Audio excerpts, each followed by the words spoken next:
ಭಾಷೆ, ಸಂಸ್ಕೃತಿ, ಲಿಪಿ, ಆಚಾರ ವಿಚಾರಗಳನ್ನು ಉಳಿಸಿ ಬೆಳೆಸುವ ಹಾಗೂ ತುಳು ಭಾಷೆಯನ್ನ ಸಂವಿಧಾನದ 8ನೇ ಪರಿಚ್ಛೇದಕ್ಕೆ ಸೇರಿಸಬೇಕು ಮತ್ತು ತುಳುವನ್ನ ರಾಜ್ಯದ ಅಧಿಕೃತ ಭಾಷೆಯನ್ನಾಗಿಸಬೇಕು ಎಂಬ ಉದ್ದೇಶದಿಂದ ತುಳುನಾಡಿನಲ್ಲಿ ಕೆಲಸ ಮಾಡುತ್ತಿರುವ ಸಂಘಟನೆಯಾದ ಜೈ ತುಳುನಾಡ್ ರಿಜಿಸ್ಟರ್ ಕಾಸರಗೋಡು ಘಟಕವು ಬಲೆ ತುಳು ಲಿಪಿ ಕಲ್ಪುಗ ಕಾರ್ಯಾಗಾರವನ್ನ ತಿಯಾ ಸಮಾಜ ಉದ್ಯಾವರ ಮಾಡ ಇದರ ಸಹಯೋಗದಲ್ಲಿ ಮಂಜೇಶ್ವರ ಮಾಡಾದ ತಿಯಾ ಸಮಾಜ ಭವನದಲ್ಲಿ ಪ್ರಾರಂಭಿಸಿದೆ. ಕಾರ್ಯಕ್ರಮದ ಉದ್ಘಾಟನೆಯನ್ನ ಅರಸು ಮಂಜೇಶ್ವರ ಕ್ಷೇತ್ರ ಮಾಡಾದ ವಲಯ ದೈವದ ಪಾತ್ರಿ ರಾಜ ಬೆಲ್ಚಾಡರು ದೀಪ ಬೆಳಗಿಸುವ ಮೂಲಕ ಉದ್ಘಾಟಿಸಿದರು.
ಜೈ ತುಳುನಾಡ್ ರಿಜಿಸ್ಟರ್ ಕಾಸರಗೋಡು ಇದರ ಅಧ್ಯಕ್ಷರಾದ ಹರಿಕಾಂತ್ ಕಾಸರಗೋಡು ಅಧ್ಯಕ್ಷತೆ ವಹಿಸಿದ್ರು.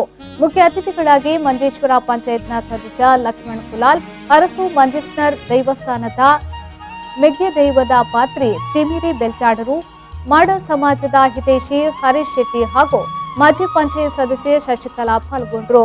ತುಳುಲಿಪಿ ಶಿಕ್ಷಕರಾಗಿ ಜೈ ತುಳುನಾಡು ರಿಜಿಸ್ಟರ್ ಕಾಸರಗೋಡು ಇದರ ಉಪಾಧ್ಯಕ್ಷೆ ವಿನೋದ ಪ್ರಸಾದ್ ರೈ ಕಾರಿಂಜೆ ಹಾಗೂ ಕಾರ್ಯದರ್ಶಿ ಕಾರ್ತಿಕ್ ಪೆರ್ಲಾ ತರಬೇತಿ ನೀಡಿದ್ರು.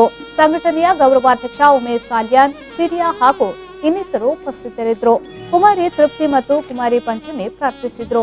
ಸಂಘಟನೆಯ ಸದಸ್ಯೆ ಕುಶಾಲಾಕ್ಷಿ ವಿ ಕುಲಾಲ್ ಕನ್ವರ್ತಿರ್ತ ಸ್ವಾಗತಿಸಿ ಕಾರ್ಯಕ್ರಮವನ್ನು ನಿರೂಪಿಸಿದ್ರು.